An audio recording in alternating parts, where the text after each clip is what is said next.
नमस्कार। जनता की क्रांति का एक बहुत बड़ा उदाहरण पूरे विश्व के सामने आ चुका है। जी हाँ, जनता ने बांग्लादेश में क्रांति ले आ दी है और बांग्लादेश की प्रधानमंत्री शेख हसीना इस्तीफा दे करके बांग्लादेश छोड़ करके भाग चुकी है।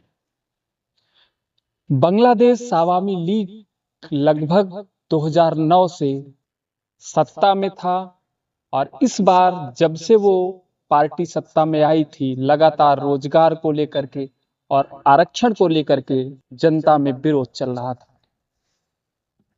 जनता में मुख्यतः विद्यार्थी वर्ग, स्टूडेंट्स लगातार प्रोटेस्ट कर रहे थे और सरकार लगातार प्रोटेस्ट को दबाने का प्रयास कर रही थी और प्रोटेस्ट में इस स्तर तक लोगों ने प्रदर्शन किया, जनता ने इस स्तर तक आक्रोशित होकर के प्रदर्शन किया कि प्रधानमंत्री शेख हसीना को पद से इस्तीफा देना पड़ा। और इतना ही नहीं, पूरी प्रदर्शनकारियों की टोली प्रधानमंत्री के कक्षों में घुस गई, तोड़फोड़ किया उन्होंने, जिसका आप सीसीटीवी फुटेज और वायरल वीडियोस आप देख रहे होंगे कल से ही। इतना ही नहीं, उन्होंने बांग्लादेश के पिता कहे जाने वाले मुजीबुर रहमान की मूर्तियां भी तोड़ी, जूते चप्पल भी मारे उनकी मूर्तियों पे। और जहां जहां भी स्थितियां बनी, मुजीबुर रहमान के खिलाफ भी प्रदर्शनकारियों ने बहुत जबरदस्त नारेबाजियां की। शेख हसीना ने स्वयं को मुजीबुर रहमान का समर्थक बताया और मुजीबुर रहमान के सरकदमों पे, नियमों पे चलने वाला बताया था। लेकिन उनके भाषणों में बार बार इस चीज का जिक्र आता रहा कि जनता गलत कर रही है, जनता विद्रोही है। और उनके द्वारा जो पॉलिसीज बनाई गई, चाहे वो आरक्षण की पॉलिसी हो, रोजगार की पॉलिसी हो, चाहे वो माइग्रेशन की पॉलिसी हो, उसको लेकर के जनता में खासा असंतोष देखा जा रहा था। और इसका परिणाम आपके सामने है। जनता की जीत हुई और एक बार फिर से तानाशाही हार गई।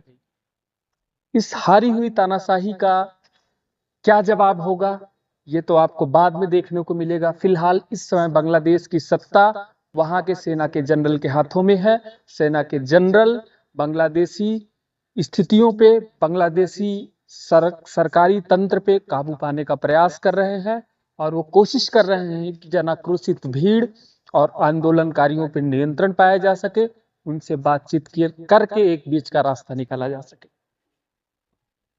इधर यूक्रेन और रसिया युद्ध में जुटे हुए हैं, लगे हुए हैं, और इधर हमास और इजराइल के बीच और साथ में बीच में ईरान भी इंक्लूड है, लड़ाइयां चल रही हैं। और इसी बीच अचानक भारत के पड़ोसी देश बांग्लादेश में ऐसी क्राइसिस आना, ऐसा लोकतांत्रिक विघटन, आंदोलनकारियों का चरम, ये क्या क्रांति ले आएगा और भारत बांग्लादेश के संबंध में कैसी स्थितियां होंगी, ये सब तो भविष्य के गर्भ में है और आपको भविष्य में ही देखने को मिलेगा।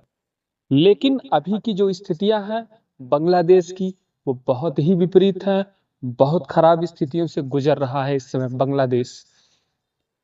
बांग्लादेश देखने वाली बात यह है कि आगे उसकी क्या रणनीति रहती है, क्योंकि बांग्लादेश में जो परिस्थितियां कुछ दिन से उबल रही थी, खास करके कल की स्थितियां, कल लगभग प्रदर्शनकारियों ने एक थाने पे अटैक करके लगभग 14 पुलिसकर्मियों को मार गिराया और लगभग 13 आवामी लीग के नेताओं को भी मारा।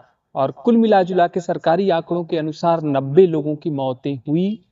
और प्रदर्शनकारियों द्वारा जो रिपोर्ट बताई जा रही है या जो बयान दिए जा रहे हैं, उसमें कहा जा रहा है कि पिछले कुछ दिनों में लगभग सरकारी आदेश से पुलिस वालों ने हजारों स्टूडेंट्स, हजारों प्रोटेस्ट करने वाले लोगों को हताहत किया है, जो बहुत ही शर्मनाक है। हमें लगता है कि अगर जनता की आवाज को सुनने का प्रयास किया होता और जनता से बैठ करके बातचीत करके कुछ हल निकालने का प्रयास किया होता, बांग्लादेशी सरकार ने, तो आज परिस्थितियां कुछ दूसरी होती। ये स्थिति एकदम हूबहू आपको लंका जैसी लग रही होगी। अभी कुछ दिन पहले, कुछ वर्षों पहले श्रीलंका में ऐसी स्थितियां आई थी कि श्रीलंका गंभीर इकोनॉमिक क्राइसिस से गुजरा। श्रीलंका में भी रोजगार और महंगाई से जूझ रही जनता ने प्रोटेस्ट कर दिया, राष्ट्रपति भवन में घुस गई, राष्ट्रपति को इस्तीफा देना पड़ा और श्रीलंका की सरकार गिर गई थी उस समय। आप पिछले वर्ष में ये बहुत न्यूज ट्रेंड में थी, आपको याद आ गया होगा।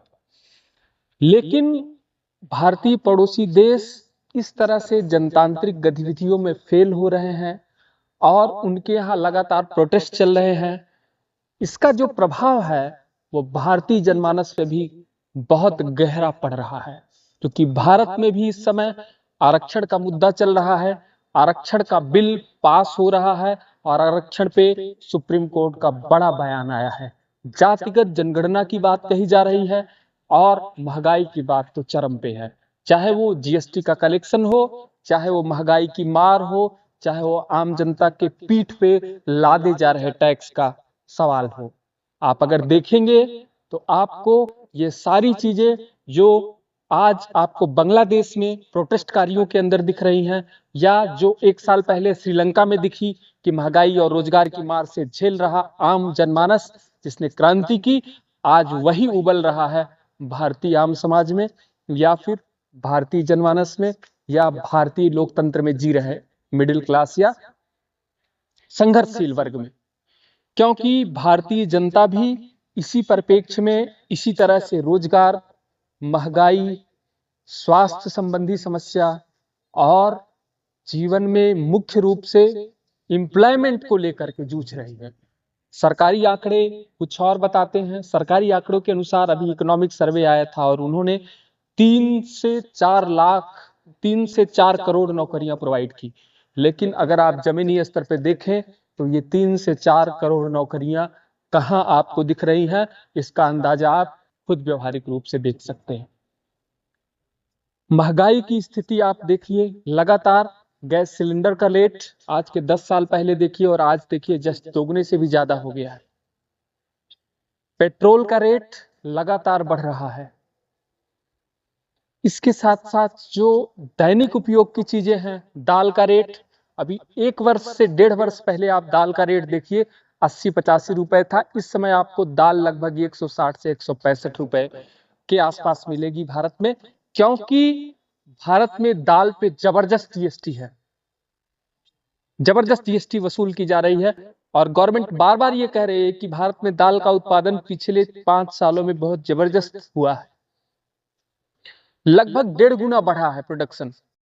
एमएसपी पे भी उसको गवर्नमेंट अच्छा लाभ दे रही है, लेकिन फिर भी उत्पादन बढ़ने के बाद रेट क्यों बढ़ रहा है? इसका मतलब है कि डंपिंग हो रही है और गवर्नमेंट उस पर ध्यान नहीं दे रही। आप सरसों के तेल का भाव देखिए, जो सरसों का तेल कभी आपको 70 से 80 रुपए लीटर मिलता था, आज वही सरसों का तेल आपको 130 से 40 रुपए लीटर मिल रहा है। जो रिफाइंड तेल आपको 75 से 85 रुपए के आसपास भारत में मिल रहा था, वो अचानक पिछले वर्ष बढ़ा और लगभग वो 150 से 160 हुआ और फिर वो नीचे नहीं आया, और नीचे थोड़ा बहुत आया तो 140 से 135 पे आ अटका है। भारत में जो महंगाई की स्थिति है और भारत में जो रोजगार की स्थिति है और भारत में जो जातिगत निर्णय की स्थिति है, भारत में जो आरक्षण की स्थिति है, भारत में भी आरक्षण की स्थिति से मुद्दा विपरीत हो रहा है।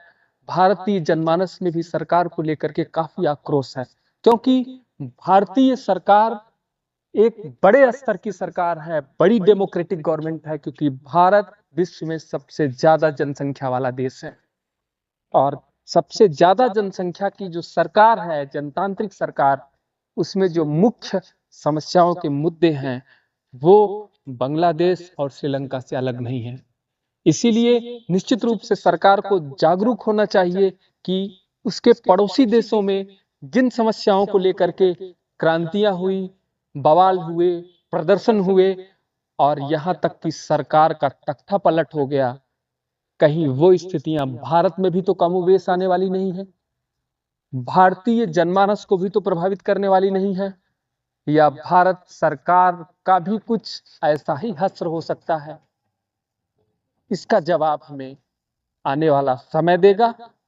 लेकिन फिर भी एक बड़ी क्रांति के रूप में जो बांग्लादेश में तख्तापलट हुआ है, कहीं ना कहीं उसका मानसिक असर विश्व के हर एक देश के नागरिकों पे पड़ रहा है और सकारात्मक रूप से पड़ रहा है। और ये जनता को एहसास हो चुका है कि अगर हम किसी सामूहिक रूप से सरकार के नीतियों के खिलाफ, सरकार के अनैतिक निर्णयों के खिलाफ आवाज उठाते हैं, तो एक न एक दिन इसमें हमें सफलता जरूर मिलती है और हमें इसमें एकता में बल दिखाई देता है। ये बहुत बड़ा कोट है, बहुत बड़ा प्रमाण है वर्तमान में भी कि जनता सर्वोपरि है और जनता के लिए ही शासन लोकतंत्र है। क्योंकि अब्राहम लिंकन ने कहा है, जनता के लिए, जनता द्वारा शासन। तो एक बार फिर से जनता ने यह दिखा दिया है कि सरकार से ऊपर है, सरकार से ऊपर उसका स्तर है और जनता राजतंत्र में और लोकतंत्र में सर्वोपरि होती है। क्योंकि अगर तानाशाही होगी और जनता का विद्रोह होगा तो उसमें जीत जनता की ही होनी है। भगवान न करे ऐसी स्थितियां भारत जैसे सर्वव्यापी जनसंख्या वाले देश में आए। लेकिन फिर भी इन अंदेशों को नकारा नहीं जा सकता है कि भारत में भी ऐसे प्रोटेस्ट आ सकते हैं। इसकी झलक आपको किसानों के विद्रोह में मिली होगी, इसकी झलक आपको पहलवानों के विद्रोह में मिली होगी, या इसकी झलक आपको छिटफुट आरक्षण का विरोध कर रहे वर्तमान में जनमानस में मिलेगी। लेकिन एक सकारात्मक रूप से गवर्नमेंट का अगर इस पे ध्यान नहीं गया, चाहे वो रोजगार का मुद्दा हो, चाहे आरक्षण का मुद्दा हो, चाहे महंगाई का मुद्दा हो, चाहे एम्प्लॉयमेंट का मुद्दा हो, तो भारत सरकार इस मामले में कहीं ना कहीं इस वजह से नुकसान का सामना कर सकती है, जो आपको भविष्य में देखने को मिल सकता है। मिलेंगे अगले वीडियो में, तब तक के लिए धन्यवाद, नमस्कार।